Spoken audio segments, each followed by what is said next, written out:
सुप्रभात दोस्तों, आप सभी का स्वागत है हमारे चैनल पर। आशा करती हूँ कि आप सब ठीक और स्वस्थ होंगे। तो चलिए इस सुबह की गर्म चाय की चुस्कियों के साथ बढ़ते हैं आज की मुख्य खबरों की ओर, जिन्हें जान लेना आपके लिए बहुत जरूरी है। दोस्तों, देश के कई हिस्सों में लॉकडाउन फिर से लगाया जा रहा है, क्योंकि देश में कोरोना मरीजों की संख्या दिन भर दिन बढ़ती जा रही है। वहीं इसी के साथ कोरोना वैक्सीन पर भी एक बड़ी खबर निकलकर सामने आ रही है, जिसकी सटीक जानकारी हम आपको इस वीडियो में देंगे। बस आप वीडियो के साथ अंत तक बने रहिए।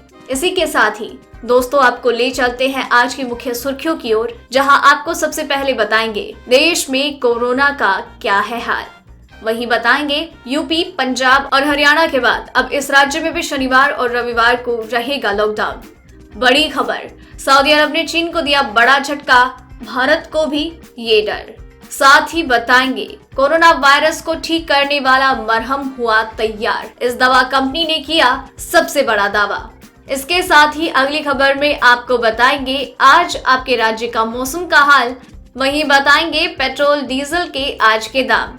साथ ही बताएंगे SBI ग्राहकों के लिए खुशखबरी, सिर्फ एक व्हाट्सएप मैसेज पर ATM मशीन पैसा देने आएगी आपके घर। वहीं WHO ने बताया कब तक खत्म हो सकता है कोरोना वायरस। साथ ही पैन कार्ड के लिए घर बैठे करे अप्लाई, 10 मिनट में बनकर होगा तैयार आपका पैन नंबर। वहीं किसानों के लिए खुशखबरी, अब किसान क्रेडिट कार्ड बनवाना हुआ आसान, ऐसे मिलेगा लोन। जी हाँ दोस्तों, ऐसी और भी कई बड़ी खबर और अपडेट निकल कर सामने आ रही है, जिनकी सटीक जानकारी हम आपको इस वीडियो में देंगे। लेकिन उससे पहले आपसे एक छोटी सी रिक्वेस्ट है। इस वीडियो को बनाने में मुझे बड़ी मेहनत लगती है, तो उस मेहनत के लिए इस वीडियो पर एक लाइक जरूर कीजिएगा। साथ ही में वीडियो के नीचे दिख रहे इस लाल सब्सक्राइब बटन को भी जरूर दबाइएगा, और हाँ, जो नजर आए छोटा सा बेल आइकन, उसे भी जरूर दबा दीजिएगा, ताकि आपको दिन भर की बड़ी खबरों की जानकारी लगातार मिलती रहे। तो चलिए दोस्तों, एक एक करके सभी बड़ी खबरों के बारे में जान लेते हैं। इसी के साथ ही आइए आज की सबसे पहली बड़ी खबर पर नजर डालते हैं। देश में कोरोना वायरस का कहर जारी है। देश में कंफर्म केसों का आंकड़ा 29,79,562 के पार हो चुकी है और 55,950 से ज्यादा लोगों की जान जा चुकी है। वहीं 22,23,202 लोग ठीक हो चुके हैं। दुनिया भर में इस वायरस से 8,03,380 से ज्यादा लोगों की जान जा चुकी है। वहीं 2,31,30,778 कंफर्म केस है। हो सकता है जब आप ये वीडियो देख रहे हो तो ये आंकड़े और बढ़ गए हों। इसी के साथ बढ़ते हैं अगली खबर की ओर।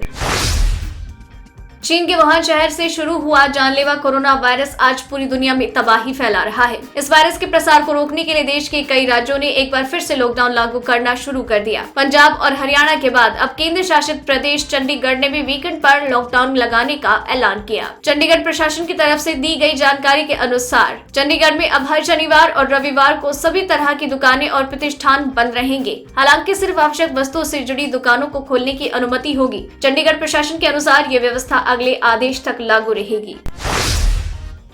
वहीं दिल्ली में पकड़े गए ISI के संदिग्ध आतंकी अब्बू यूसुफ ने शुरुआती पूछताछ में कई अहम खुलासे किए। दिल्ली और उत्तर प्रदेश में धमाकों की साजिश थी। आतंकी अब्बू यूसुफ राम मंदिर निर्माण को लेकर बम धमाका करना चाहता था। ये अभी शुरुआती जानकारी है। वो अफगानिस्तान में मौजूद अपने कुछ आकाओं के संपर्क में था। फिलहाल NSG की टीम जांच कर रही है कि प्रेशर कुकर में मौजूद विस्फोटक कौन सा था और उसमें कौन सा केमिकल इस्तेमाल किया गया था। गौरतलब है कि खुफिया एजेंसियों ने पिछले दिनों 2 अहम अलर्ट जारी किए थे, जिनमें से एक अलर्ट में कहा गया कि राम मंदिर निर्माण को लेकर आतंकवादी बड़ी आतंकी घटना कर सकते हैं। इसी के साथ बढ़ते हैं अगली खबर की ओर। बड़ी खबर, राजधानी में पहला पोस्ट कोविड क्लिनिक लोगों को उनकी समस्याओं से निजात दिलाने के लिए तैयार है। यानी अगर कोरोना मुक्त होने के बाद भी आप थकान या ऑक्सीजन की कमी महसूस कर रहे हैं तो यहां आ सकते हैं। उत्तर पूर्वी दिल्ली के राजीव गांधी सुपर स्पेशलिटी अस्पताल में पहला पोस्ट कोविड क्लिनिक तैयार किया गया। दरअसल पिछले कुछ दिनों में ये बात सामने आई है कि कोरोना से ठीक होने के बावजूद भी कुछ मरीजों को थकान हो रही है, सांस लेने में तकलीफ है या शरीर में ऑक्सीजन की कमी हो रही है। लेकिन इन शिकायतों को लेकर आ रहे मरीजों की देखभाल के लिए अभी तक कोई पोस्ट कोविड-19 सेंटर नहीं था।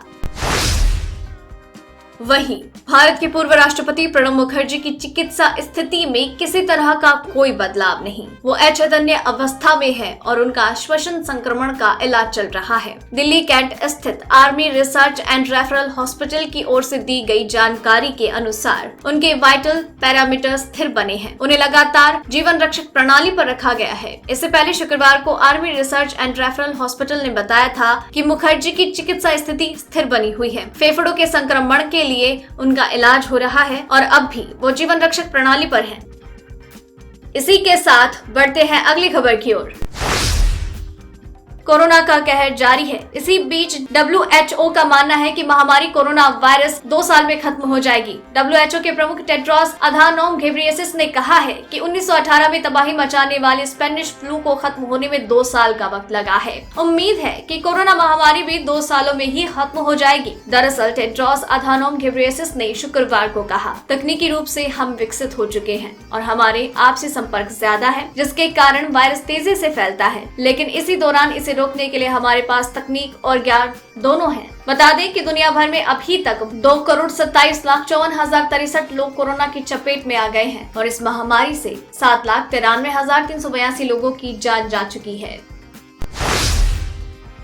वहीं सऊदी अरब ने चीन को एक बड़ा झटका दिया है। सऊदी अरब की सरकारी तेल कंपनी ने चीन के साथ $10 अरब की रिफाइनिंग और पेट्रोकेमिकल्स कॉम्प्लेक्स बनाने को लेकर हुए समझौते से पीछे हट गया। इकोनॉमी टाइम्स की रिपोर्ट के अनुसार सऊदी की कंपनी ने तेल की गिरती कीमतों की वजह से चीन के साथ हुई डील को टालने का फैसला किया। कोरोना वायरस महामारी के प्रकोप की वजह से पूरी दुनिया में तेल की खपत कम हुई। मांग कम होने से तेल की कीमतों में भारी गिरावट हुई। सऊदी के लिए ये स्थिति इसलिए और ज्यादा चुनौतीपूर्ण है क्योंकि उनकी अर्थव्यवस्था मुख्यतः तेल पर ही आधारित है। विश्लेषकों को आशंका है कि अगर कोरोना के प्रकोप की वजह से तेल की खपत यूं ही गिरती रही और तेल की कीमत गर्त में जाती रही तो सऊदी भारत में भी निवेश करने से पीछे हट सकता है।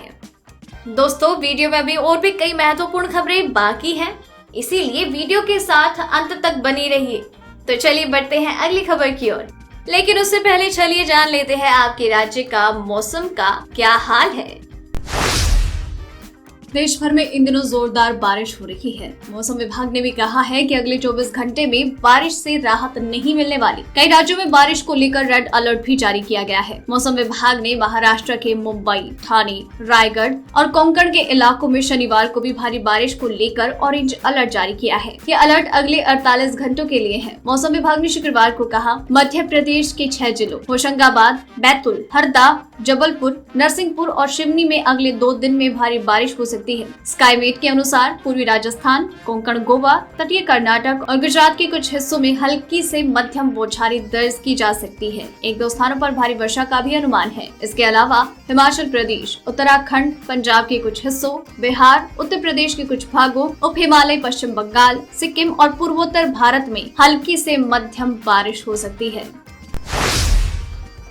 वहीं सरकारी तेल कंपनियों ने पेट्रोल के दाम में 19 पैसे की बढ़ोतरी की है। परसों पेट्रोल का रेट 10 पैसे महंगा हुआ। 2 दिन में पेट्रोल का रेट करीब 30 पैसे बढ़ा। डीजल के दाम आज भी स्थिर है। दिल्ली में आज 22 अगस्त को पेट्रोल की कीमत में 16 पैसे बढ़ाए और आज इसकी कीमत है 81.35 रुपए प्रति लीटर। डीजल के भाव है 73.56 रुपए प्रति लीटर। मुंबई में भी पेट्रोल के दाम 15 पैसे बढ़कर 88.02 रुपए प्रति लीटर और डीजल के दाम 80.11 रुपए प्रति लीटर। कोलकाता में पेट्रोल की कीमत 15 पैसे बढ़कर 82.87 रुपए प्रति लीटर और डीजल 77.06 रुपए प्रति लीटर। चेन्नई में पेट्रोल के दाम 14 पैसे बढ़कर 84.40 रुपए प्रति लीटर और डीजल 78.86 रुपए प्रति लीटर के हिसाब से बिक रहा है। बड़ी खबर, पंजाब में बीएसएफ ने बड़ी कार्यवाही को अंजाम देते हुए तरन तारण के खेमकरन में पाकिस्तानी सीमा में घुसपैठ करने की कोशिश कर रहे 5 घुसपैठियों को मार गिराया। इन सभी के पास से असॉल्ट राइफल भी बरामद हुई। मामले की गंभीरता को देखते हुए बीएसएफ ने इलाके में सर्च ऑपरेशन शुरू कर दिया है और प्राप्त जानकारी के अनुसार बीएसएफ के जवानों ने शनिवार की सुबह तरन तारण के खेमकरन में कुछ संदिग्ध लोग सीमा पार करते देखे गए और बीएसएफ ने उन्हें वहीं रुक जाने के लिए कहा और घुसपैठियों ने सुरक्षा बलों पर फायरिंग शुरू कर दी और इसकी जवाबी कार्यवाही में 5 घुसपैठिए मारे गए। इसी के साथ बढ़ते हैं अगली खबर की ओर। वैश्विक महामारी कोरोना वायरस ने पूरे विश्व को झकझोर कर रख दिया है। लोगों को इंतजार है कोरोना वायरस को खत्म करने वाली वैक्सीन और दवाइयों का। इस बीच अमेरिका की एक दवा कंपनी ने एक ऐसा मरहम तैयार करने का दावा किया जिसे लगाने से कोरोना वायरस संक्रमण समाप्त हो सकता है। इस मलहम प्रोजेक्ट से जुड़े एक वैज्ञानिक ने कहा, FDA पंजीकृत non prescription over the counter नाम की ये मरहम कोरोना वायरस सहित अन्य विषाणु संक्रमणों से बचाव करने, उपचार करने और उन्हें समाप्त करने की क्षमता रखती है। कंपनी ने एक बयान में कहा, प्रयोगशाला से प्राप्त रिपोर्ट में दिखाया गया है कि T3X उपचार के बाद संक्रमण फैलाने वाला कोई विषाणु नहीं पाया गया। वही कहा जाता है कि प्यासे को कुएं के पास जाना होता है, लेकिन ATM मशीन के मामले में ऐसा नहीं होगा। अब आपको कैश लेने के लिए ATM मशीन तक जाने की जरूरत नहीं पड़ेगी, बल्कि खुद ही ATM मशीन आपके पास, आपके घर पर आपको पैसे देने आएगी। SBI ने अपने ग्राहकों के लिए एक नई सेवा की शुरुआत की है। अब आपको सिर्फ एक WhatsApp मैसेज करना है और आप अपने घर पर ATM मशीन को बुला सकते हैं। SBI ने अपने मोबाइल ATM मशीनों को घर घर ले जाने का फैसला किया है। इसके लिए SBI ने आपकी मांग पर ATM आपके द्वार पर इस सेवा की शुरुआत की है। बैंक ने ग्राहकों से कहा, आप सिर्फ हमें एक WhatsApp मैसेज कीजिए और हम ATM मशीन लेके आपके घर के सामने खड़े हो जाएंगे। SBI ने इस योजना की शुरुआत लखनऊ में कर दी है। इसी के साथ ही बढ़ते हैं अगली खबर की ओर। फाइनेंशियल ट्रांजैक्शन के लिए पैन कार्ड जरूरी होता है और अब आप आसानी से ऑनलाइन के माध्यम से पैन कार्ड बनवा सकते हैं। इतना ही नहीं है, मिनटों में आपका पैन कार्ड बनकर तैयार हो भी जाएगा। पैन कार्ड के लिए ऑनलाइन आवेदन करने के लिए आपको इनकम टैक्स की साइट पर विजिट करना होगा। यहाँ आप इंस्टेंट पैन थ्रू आधार सेक्शन पर जाकर क्विक लिंक्स पर क्लिक करें। उसके बाद नए पेज पर गेट अ न्यू पैन पर क्लिक करें। नए पैन कार्ड के लिए आपको आधार नंबर देना होगा। यहाँ कैप्चा कोड डालकर अपने आधार से लिंक्ड मोबाइल फोन पर OTP जनरेट करें। आधार की डिटेल को प्रमाणित करें। पैन कार्ड एप्लीकेशन के लिए ईमेल ID को प्रमाणित करना होगा। अब इस कोरोना वायरस महामारी के दौरान जब इतनी सारी सुविधाएं मिल ही रही है, तो मोदी सरकार ने किसानों के लिए भी एक खास तोहफा उन्हें दे दिया है। जी हाँ, मोदी सरकार ने किसान क्रेडिट कार्ड के लिए प्रक्रिया को बेहद आसान कर दिया है। इससे PM किसान योजना के करोड़ों लाभार्थियों को फायदा होने वाला है। सरकार ने करीब 2.5 करोड़ किसानों को क्रेडिट कार्ड देने का फैसला किया। केंद्र सरकार इस साल 2 लाख करोड़ रुपए का सस्ता कर्ज किसानों को देगी। किसान क्रेडिट कार्ड के लिए आप बैंक की वेबसाइट पर जा सकते हैं। यहाँ आपको क्रेडिट कार्ड लिस्ट में किसान क्रेडिट कार्ड का ऑप्शन चुनना है। यहाँ अप्लाई पर क्लिक करें। इसके बाद ऑनलाइन एप्लीकेशन पेज ओपन होगा। यहाँ पर मांगी गई सारी जानकारियों को आप सबमिट कर दें और फिर उसके बाद सबमिट पर क्लिक करें। एप्लीकेशन रेफरेंस नंबर नोट करें। बैंक की तरफ से योग्य पाए जाने पर आपसे संपर्क किया जाएगा। इसी के साथ ही बढ़ते हैं अगली खबर की ओर।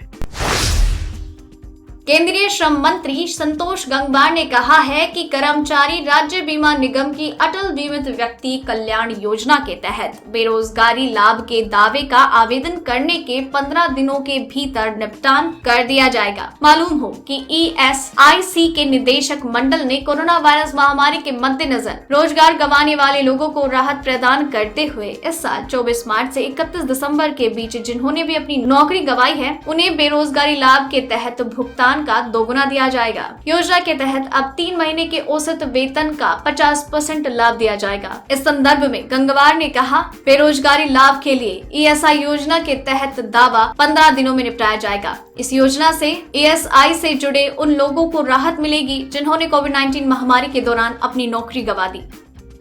दोस्तों, आज की खबरों में बस इतना ही। अगर आपको भी ये खबरें अपने मोबाइल फोन पर हर दिन इसी तरह से चाहिए तो इस वीडियो के नीचे दिए गए इस लाल बटन को दबाकर चैनल को सब्सक्राइब कर लीजिए और साथ ही साइड में दिए गए इस घंटे को भी दबाएं। और अगर वीडियो आपने पूरा देखा है तो अपना नाम नीचे कमेंट बॉक्स में जरूर लिखिएगा। फिर मिलते हैं कल। जय हिंद, धन्यवाद।